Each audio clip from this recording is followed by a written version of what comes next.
नमस्कार। आज हम कानून की गलियों में एक दिलचस्प सफर पर निकल रहे हैं। एक ऐसे मामले की गहराई में उतरेंगे जो प्रक्रियात्मक न्याय और अदालतों की शक्तियों पर काफी रोशनी डालता है। जी। हम बात कर रहे हैं 4 जुलाई 1988 के जमालुद्दीन शाह और अन्य बनाम बिहार राज्य और अन्य मामले की। हाँ, ये एक महत्वपूर्ण मामला है। तो हमारे सामने ना इस केस का कोर्ट का ऑर्डर है और हमारा मकसद ये समझना है कि भाई जब किसी को अपील करने का कानूनी अधिकार मिलता है हाँ। तो क्या अदालतें उस आदेश पर रोक लगा सकती हैं जिसके खिलाफ अपील की गई है? खासकर तब जब लॉ मतलब कानून इस बारे में कुछ साफ साफ कहता नहीं है। हाँ, क्योंकि अगर रोक न लगे तो कई बार तो अपील का मतलब ही नहीं रह जाता है ना। ये एक बड़ा सवाल है। सही बात है, अपील बेमतलब हो सकती है। बिल्कुल। और ये पूरा मामला घूमता है दंड प्रक्रिया संहिता यानी CRPC की कुछ खास धाराओं के इर्द गिर्द, जैसे धारा 107, 117, 373, 386 और 482 भी। हाँ, 386 और 482 ये सब धाराएं शांति बनाए रखने, जमानत लेने, अपील करने और अदालतों की शक्तियों से जुड़ी हैं। तो चलिए मिलकर इस कानूनी पहेली की परतें खोलते हैं। बिल्कुल, शुरू करते हैं। सबसे पहले मामले की पृष्ठभूमि को समझते हैं। हुआ ये कि कुछ याचिकाकर्ता थे, जमालुद्दीन शाह और उनके साथी। जी। उनके खिलाफ CRPC की धारा 107 के तहत एक कार्रवाई शुरू की गई थी। ये धारा तब लगती है जब प्रशासन को लगता है कि कोई व्यक्ति शांति भंग कर सकता है ना। बिल्कुल। धारा 107 एक तरह का निवारक उपाय है, प्रिवेंटिव मेजर। ये कोई सजा नहीं है। अच्छा। इसका मकसद बस भविष्य में शांति भंग होने से रोकना होता है। और इसी कार्यवाही के दौरान मजिस्ट्रेट ने धारा 117 CRPC के तहत याचिकाकर्ताओं को आदेश दिया। क्या आदेश था? आदेश था कि वे 1 साल के लिए शांति बनाए रखने के लिए जमानत बॉन्ड भरें, मतलब एक तरह की गारंटी दें कि वो शांति भंग नहीं करेंगे। और अगर की तो उन्हें वो निर्धारित राशि चुकानी होगी जो बॉन्ड में लिखी है। ठीक है, तो ये आदेश आया। अब याचिकाकर्ताओं को लगा होगा कि ये ठीक नहीं है। हाँ, उन्हें लगा कि ये आदेश सही नहीं है, तो उन्होंने इसके खिलाफ अपील की। कहाँ की अपील? उन्होंने सत्र न्यायाधीश पलामू के पास CRPC की धारा 373 के तहत अपील दायर की। अच्छा, धारा 373 के तहत। हाँ, ये धारा खासतौर पर धारा 117 के आदेश के खिलाफ अपील की इजाजत देती है। यहाँ तक तो सब सीधा लग रहा है। अपील फाइल हो गई। हाँ, अपील दायर हुई और वो आपराधिक अपील संख्या 88/1983 के तौर पर दर्ज भी हुई। लेकिन यही कहानी में एक कह सकते हैं अहम मोड़ आया। क्या हुआ? सत्र न्यायाधीश ने अपील तो सुनवाई के लिए स्वीकार कर ली, मंजूर कर ली। ठीक है। लेकिन उन्होंने याचिकाकर्ताओं की वो अर्जी खारिज कर दी जिसमें उन्होंने मांग की थी कि जब तक अपील का फैसला न हो जाए तब तक जमानत बॉन्ड भरने के आदेश के अमल पर रोक लगा दी जाए, मतलब स्टे देने से मना कर दिया। रोक लगाने से इनकार कर दिया। लेकिन क्यों? अगर अपील एडमिट हो गई है तो उस आदेश पर रोक लगाना तो मतलब स्वाभाविक सा लगता है, वरना अपील का फायदा क्या? हाँ, यही याचिकाकर्ताओं का भी तर्क था। लेकिन सत्र न्यायाधीश का मानना था कि CRPC की धारा 389(1) जो सजा के सस्पेंशन से जुड़ी है। हाँ बिल्कुल, वो या फिर धारा 373 जिसके तहत अपील दायर हुई थी, इन दोनों में से कोई भी धारा उन्हें बॉन्ड भरने के आदेश पर रोक लगाने की मतलब स्पष्ट शक्ति, एक्सप्रेस पावर नहीं देती है। अच्छा। उनका नजरिया था कि भाई कानून में जब तक साफ तौर पर लिखा ना हो वो ऐसी शक्ति का इस्तेमाल नहीं कर सकते। ओह, तो ये एक तरह से कानून की शाब्दिक व्याख्या, लिटरल इंटरप्रिटेशन का मामला बन गया। बिल्कुल। सत्र न्यायाधीश ने सोचा कि अगर कानून में लिखा नहीं है तो मैं ये नहीं कर सकता, सिंपल। लेकिन याचिकाकर्ताओं के वकील ने जरूर इसके खिलाफ तर्क दिया होगा। कौन थे वकील? हाँ, उनके वकील थे श्री त्रिपाठी। उन्होंने इसके खिलाफ जोरदार तर्क दिया। उन्होंने कहा कि देखिए, अपील धारा 373 के तहत दायर हुई है जो अपील का अधिकार देती है। अगर बॉन्ड भरने के आदेश पर रोक नहीं लगाई गई तो अपील का मकसद ही खत्म हो जाएगा। कैसे खत्म हो जाएगा, थोड़ा समझाएंगे? देखिए, बॉन्ड कितने समय के लिए भरना था? 1 साल के लिए। हाँ, 1 साल। अब सोचिए, हमारे सिस्टम में अपील का फैसला आने में अगर 1 साल से ज्यादा लग गया, और ऐसा तो अक्सर होता है, आप जानती हैं। हाँ बिल्कुल होता है। तो बॉन्ड की अवधि तो वैसे ही पूरी हो जाएगी, है ना।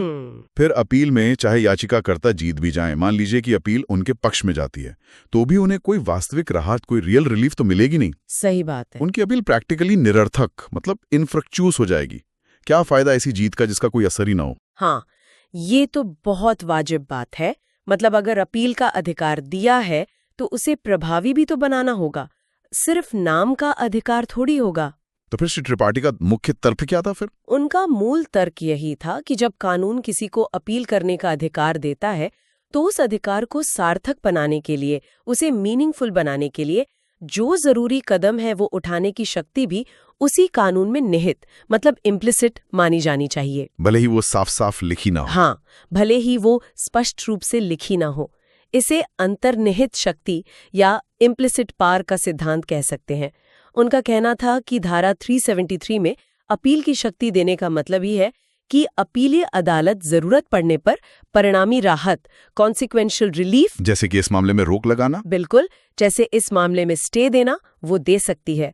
वरना अपील का अधिकार सिर्फ एक दिखावा, एक फॉर्मेलिटी बनकर रह जाएगा। ये वाकई सोचने वाली बात है कि क्या कानूनी अधिकार सिर्फ कागज पर होना काफी है या उसका असल जिंदगी में मतलब होना भी जरूरी है। तो जब ये मामला हाईकोर्ट पहुंचा तो न्यायमूर्ति एलपीएन शाहदेव ने इस तर्क को कैसे देखा? न्यायमूर्ति शाहदेव ने इस तर्क पर काफी गहराई से विचार किया और उन्होंने माना कि श्री त्रिपाठी की बात में दम है। अच्छा। उन्होंने कहा कि हाँ, ये सही है कि धारा 373 में स्पष्ट रूप से रोक लगाने की शक्ति का उल्लेख नहीं है, मतलब एक्सप्लिसिट पावर नहीं दी गई है। लेकिन किसी आदेश के खिलाफ अपील की अनुमति देना और फिर ये कहना कि हम उस आदेश के प्रभाव को अपील के दौरान रोक नहीं सकते, ये तो विरोधाभासी लगता है, कॉन्ट्राडिक्टरी है। सही बात है। उन्होंने सिद्धांत को, इस प्रिंसिपल को स्वीकार किया कि जब कोई कानून एक अधिकार देता है, जैसे अपील का अधिकार, हाँ, तो वो उस अधिकार को प्रभावी बनाने के लिए आवश्यक सहायक शक्तियां, नेसेसरी इंसिडेंटल पावर्स भी प्रदान करता है, ऐसा माना जाना चाहिए। तो मतलब रोक लगाने की शक्ति भी उसमें शामिल है। हाँ, उनका मानना था कि धारा 373 के तहत अपील स्वीकार करने की शक्ति में ही न्याय के हित में बॉन्ड के निष्पादन पर रोक लगाने जैसी परिणामी राहत देने की शक्ति निहित है, मतलब इट इज इनहेरेंट। ये सिर्फ कानून की व्याख्या का सवाल नहीं था, बल्कि न्याय सुनिश्चित करने का भी सवाल था। तो ये एक बहुत महत्वपूर्ण व्याख्या हुई कि शक्ति स्पष्ट रूप से लिखी न होने पर भी उसे कानून के उद्देश्य और न्याय की जरूरत के हिसाब से समझा जा सकता है। क्या अदालत ने कोई और रास्ता भी सुझाया, कोई और विकल्प? हाँ, एक और महत्वपूर्ण पहलू पर भी न्यायमूर्ति ने ध्यान दिलाया। उन्होंने सीआरपीसी की धारा 482 का उल्लेख किया। धारा 482? ये तो हाईकोर्ट की इनहेरेंट पावर्स वाली धारा है ना? बिल्कुल सही। ये धारा उच्च न्यायालय को अंतर्निहित शक्तियां यानी इनहेरेंट पावर्स देती है। ये शक्तियां बहुत खास होती हैं। इनका इस्तेमाल हाईकोर्ट तब कर सकता है जब उसे लगे कि भाई न्याय सुनिश्चित करने के लिए या अदालत की प्रक्रिया के दुरुपयोग को रोकने के लिए ऐसा करना जरूरी है।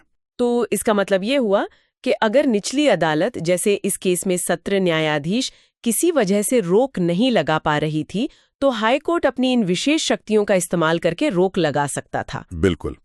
न्यायमूर्ति ने यही कहा कि धारा 482 के तहत हाईकोर्ट के पास ये शक्ति है कि वो न्याय के हित में ऐसे आदेश पारित करे और इसमें बॉन्ड के निष्पादन पर रोक लगाना भी शामिल हो सकता है। अच्छा। तो ये एक दूसरा रास्ता हो गया जिसके जरिए याचिकाकर्ताओं को राहत मिल सकती थी। पहला रास्ता था धारा 373 की व्याख्या, जो अपीली अदालत यानी सत्र न्यायाधीश भी कर सकती थी। और दूसरा था हाईकोर्ट की धारा 482 की अंतर्निहित शक्ति। सही। ये तो दो मजबूत तर्क हो गए रोक लगाने के पक्ष में। क्या कोई और भी दृष्टिकोण सामने आया? आपने शुरू में धारा 386 का भी जिक्र किया था, उसका क्या रोल था? हाँ, एक तीसरा एंगल भी था जो विचाराधीन था और वो सीआरपीसी की धारा 386 से जुड़ा था। अब ये धारा थोड़ी अलग है। कैसे अलग है? यह आमतौर पर तब लागू होती है जब कोई व्यक्ति दोष सिद्धि, मतलब कन्विक्शन, किसी अपराध में सजा पाने के खिलाफ अपील करता है। धारा 386 अपीलीय अदालत को दोष सिद्धि के खिलाफ अपील में कई शक्तियां देती है, जैसे सजा को कंफर्म करना, बदलना, कम करना या बरी कर देना वगैरह। लेकिन यहाँ तो कोई दोष सिद्धि या सजा हुई ही नहीं थी। ये तो शांति बनाए रखने की निवारक कार्यवाही थी, प्रिवेंटिव एक्शन था। तो फिर धारा 386 कैसे लागू हो सकती है? ये तो फिट नहीं बैठ रहा। यही असली सवाल था। क्या धारा 107 की कार्यवाही, जो कि प्रिवेंटिव नेचर की है, उसे किसी तरह से दोष सिद्धि के समान, मतलब एनालॉगस टू कन्विक्शन, माना जा सकता है ताकि धारा 386 के प्रावधान लागू हो सके?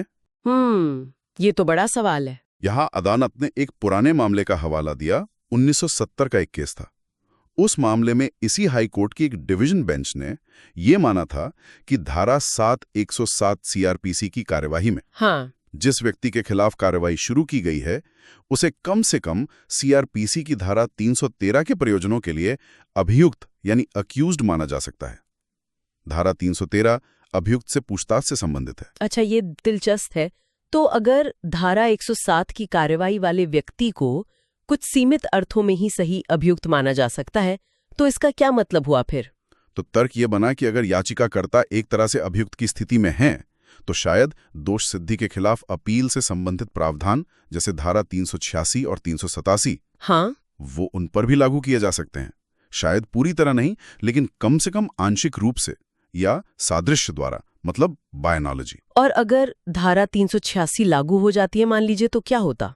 तो फिर तस्वीर बदल जाती है, क्योंकि धारा 386 की एक उपधारा है, सेक्शन 386E। उसमें क्या है? वो अपीलीय अदालत को ये शक्ति देती है कि वो कोई भी परिणामी या अनुषंगिक आदेश जो न्यायपूर्ण और उचित हो पारित कर सकती है। अच्छा, तो अगर ये धारा लागू होती तो बॉन्ड के निष्पादन पर रोक लगाना निश्चित रूप से एक ऐसा परिणामी या अनुषंगिक आदेश माना जा सकता था जो न्याय के लिए जरूरी हो। तो ये तीसरा रास्ता हुआ, धारा 107 की कार्यवाही को दोष सिद्धि के समान मानकर धारा 386E के तहत रोक लगाना। ये थोड़ा जटिल तर्क लग रहा है, पर कानूनी तौर पर संभव है। हाँ, ये एक कह सकते हैं रचनात्मक कानूनी तर्क था, क्रिएटिव लीगल आर्ग्यूमेंट। हालांकि अदालत ने अपने फैसले में मुख्य रूप से धारा 373 की व्याख्या और धारा 482 की शक्तियों पर ही जोर दिया, लेकिन इस तीसरे विकल्प ने भी रोक लगाने के पक्ष को मजबूती तो दी ही। ये दिखाता है कि अदालत न्याय करने के लिए कानून के विभिन्न प्रावधानों को किस तरह जोड़कर देख सकती है, इंटरकनेक्ट कर सकती है। तो कुल मिलाकर हाईकोर्ट के सामने कई तर्क थे जो ये कह रहे थे कि सत्र न्यायाधीश का रोक लगाने से इनकार करना सही नहीं था। बिल्कुल, चाहे धारा 373 की निहित शक्ति हो या धारा 482 की अंतर्निहित शक्ति हो या फिर ये धारा 386 वाला संभावित अनुप्रयोग। बिल्कुल।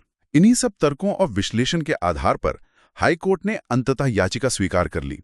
उन्होंने सत्र न्यायाधीश के उस आदेश को रद्द कर दिया, सेट असाइड कर दिया, जिसमें बॉन्ड के निष्पादन पर रोक लगाने से इनकार किया गया था। और रोक का क्या हुआ? स्टे का?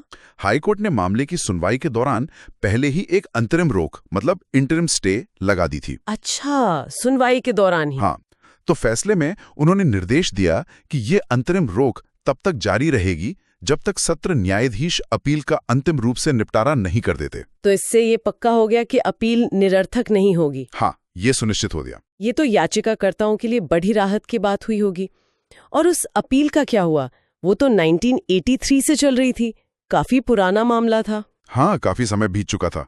इसीलिए हाईकोर्ट ने सत्र न्यायाधीश को ये भी निर्देश दिया कि वे इस अपील का निपटारा यथाशीघ्र करें, मतलब एज सून एज पॉसिबल। कोई टाइमलाइन दी? हाँ, उन्होंने कहा कि कोशिश करें कि आदेश प्राप्त होने के 3 महीने के भीतर फैसला सुना दें। तो इससे मामले को जल्दी निपटाने पर भी जोर दिया गया। तो इस पूरी चर्चा और इस अदालती फैसले से हम क्या मुख्य बातें निकाल सकते हैं?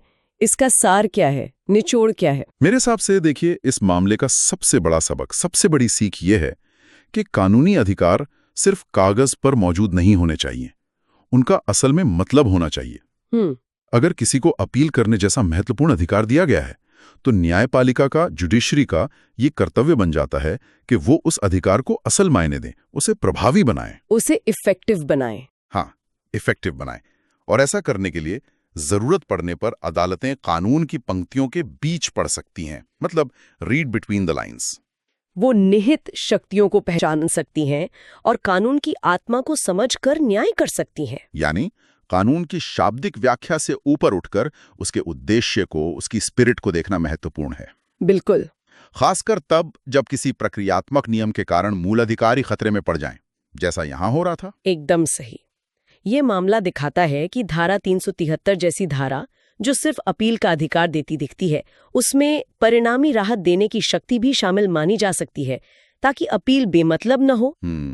साथ ही धारा 482 हाई कोर्ट को एक तरह का सेफ्टी नेट, एक सुरक्षा कवच देती है, ताकि वो विशेष परिस्थितियों में न्याय सुनिश्चित कर सके। और वो धारा 386 वाला तर्क? और धारा 386 वाला तर्क भले ही थोड़ा जटिल हो, ये दिखाता है कि न्याय के लिए अदालतें किस हद तक कानूनी प्रावधानों की व्याख्या करने को तैयार हैं, कितना फ्लेक्सिबल हो सकती हैं, यह वास्तव में प्रक्रियात्मक निष्पक्षता मतलब प्रोसीजरल फेयरनेस के सिद्धांत को मजबूत करता है। अपील का अधिकार सिर्फ नाम के लिए नहीं होना चाहिए। सही कहा। और यहाँ एक और संतुलन बनाने की जरूरत भी दिखती है। एक तरफ शांति बनाए रखने जैसे निवारक उपायों की जरूरत है, प्रिवेंटिव मेजर्स, हाँ। और दूसरी तरफ व्यक्तियों के अपील जैसे अधिकारों की रक्षा करना भी जरूरी है। यह मामला दिखाता है कि अदालतें कैसे इन दोनों के बीच एक बैलेंस, एक संतुलन साधने की कोशिश करती हैं। तो ये सिर्फ एक केस की कहानी नहीं है, बल्कि यह है हमारे कानूनी सिस्टम के काम करने के तरीके, उसकी व्याख्या करने की क्षमता और न्याय देने की उसकी प्रतिबद्धता पर भी रोशनी डालता है। बिल्कुल। अब श्रोताओं के लिए एक विचार छोड़ते हैं। हमने देखा कि अदालत ने कानून की व्याख्या करके निहित शक्तियों का उपयोग करके राहत प्रदान की। ये तो अच्छी बात है, लेकिन सोचने वाली बात यह है, निवारक कानून, प्रिवेंटिव लॉज जैसे धारा 107, जिनका उद्देश्य अपराध होने से पहले रोकना है, हाँ। और अपील जैसे उपचारात्मक अधिकार, रेमेडियल राइट्स, जो कुछ गलत होने के बाद मिलते हैं, इनके बीच हमेशा सही संतुलन कैसे पाया जा सकता है, ये एक बड़ा सवाल है। बिल्कुल। क्या कानून की ऐसी व्याख्या जहां स्पष्ट उल्लेख न होने पर भी शक्तियां मान ली जाती हैं, क्या ये हमेशा न्याय की गारंटी देती है, या कभी-कभी ये अनिश्चितता या भ्रम भी पैदा कर सकती है? इस पर विचार करना दिलचस्प होगा।